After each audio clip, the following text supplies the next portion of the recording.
चार धाम। जानिए चार धाम यात्रा का महत्व और इससे जुड़ी कुछ रोचक बातें। सनातन धर्म में चार धाम यात्रा को बहुत है महत्वपूर्ण माना जाता है। मान्यता है कि जो व्यक्ति चार धाम में से किसी एक धाम के भी दर्शन कर लेता है, उन्हें मोक्ष की प्राप्ति होती है और जीवन में आ रही समस्याएं दूर हो जाती हैं। यानी बद्रीनाथ, केदारनाथ, गंगोत्री और यमुनोत्री की यात्रा शुरू हो गई है। वेद एवं पुराणों में चार धाम यात्रा को बहुत ही शुभ माना गया है। मान्यता है कि जो व्यक्ति चार धाम की यात्रा करता है, उसे समस्त पापों से मुक्ति प्राप्त हो जाती है। साथ ही जीवन में आ रही सभी समस्याएं दूर हो जाती हैं। बता दें कि हिंदू धर्म में दो प्रकार की चार धाम यात्रा की जाती है। एक बद्रीनाथ, केदारनाथ, गंगोत्री और यमुनोत्री की यात्रा, और दूसरा बद्रीनाथ, जगन्नाथ, रामेश्वरम और द्वारका धाम की यात्रा। ये सभी पवित्र धाम देश के विभिन्न हिस्सों में मौजूद हैं, जिसके कारण इसे बड़ा चार धाम यात्रा भी कहा जाता है। आइए जानते हैं क्या है चार धाम यात्रा का महत्व और इससे जुड़ी कुछ रोचक बातें। सनातन धर्म में चार धाम यात्रा को बहुत है महत्वपूर्ण माना जाता है।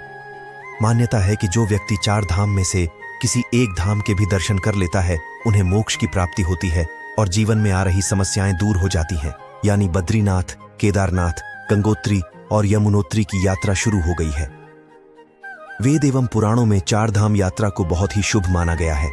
मान्यता है कि जो व्यक्ति चार धाम की यात्रा करता है, उसे समस्त पापों से मुक्ति प्राप्त हो जाती है।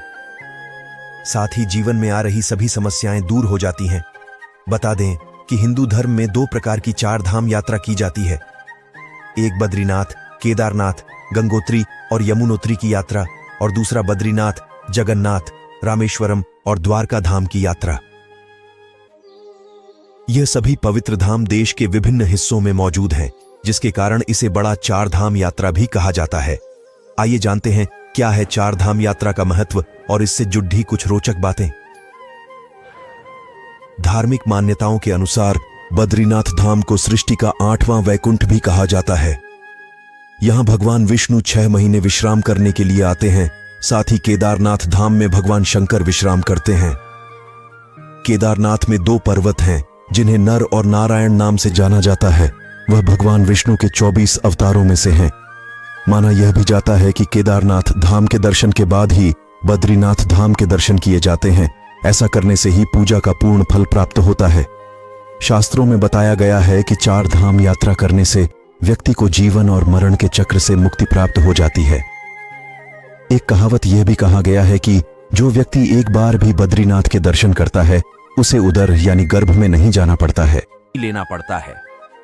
देश के हर कोने में प्रसिद्ध चार धाम की यात्रा करने से व्यक्ति को विभिन्न क्षेत्रों की भाषा, इतिहास, धर्म इत्यादि और उस जगह से जुड़ी परंपरा आदि से परिचित होने का मौका मिलता है। इससे आत्मज्ञान में वृद्धि होती है। अधिकांश लोग बुढ़ापे में तीर्थ यात्रा करते हैं, लेकिन जो लोग जवानी में ही इस तीर्थ यात्रा को पूरा कर लेते हैं, उन्हें परम ज्ञान की प्राप्ति हो जाती है। तीर्थ यात्रा में व्यक्ति को अधिकांश समय पैदल चलना पड़ता है, जिससे शरीर में ऊर्जा बढ़ती है और ऐसा करने से आयु में वृद्धि होती है। इसलिए शास्त्रों में भी कहा गया है कि जो लोग चार धाम की यात्रा करते हैं, उन्हें आरोग्यता एवं आयु का आशीर्वाद प्राप्त होता है और वह आजीवन कई प्रकार की शारीरिक समस्याओं से दूर रहते हैं। आपने लोगों को कहते सुना होगा कि जीवन में एक बार चार धाम की यात्रा जरूर करनी चाहिए। चार धाम यात्रा में 4 पवित्र स्थानों में यमुनोत्री, गंगोत्री, केदारनाथ और बद्रीनाथ की यात्रा शामिल है। उत्तराखंड के गढ़वाल क्षेत्र में स्थित चार धामों की तीर्थ यात्रा को भारत में सबसे पवित्र स्थान माना जाता है। ये 4 प्राचीन मंदिर 4 पवित्र नदियों के आध्यात्मिक स्रोत को भी चिन्हित करते हैं, जिन्हें यमुनोत्री, गंगोत्री, मंदाकिनी और अलकनंदा के नाम से जाना जाता है।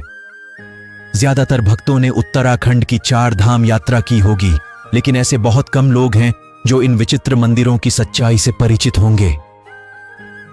चार धाम यात्रा वास्तव में एक पवित्र परिक्रमा है। जब कोई तीर्थयात्री चार धाम यात्रा करता है, तो वह वास्तव में 4 पवित्र स्थलों की परिक्रमा कर रहा होता है।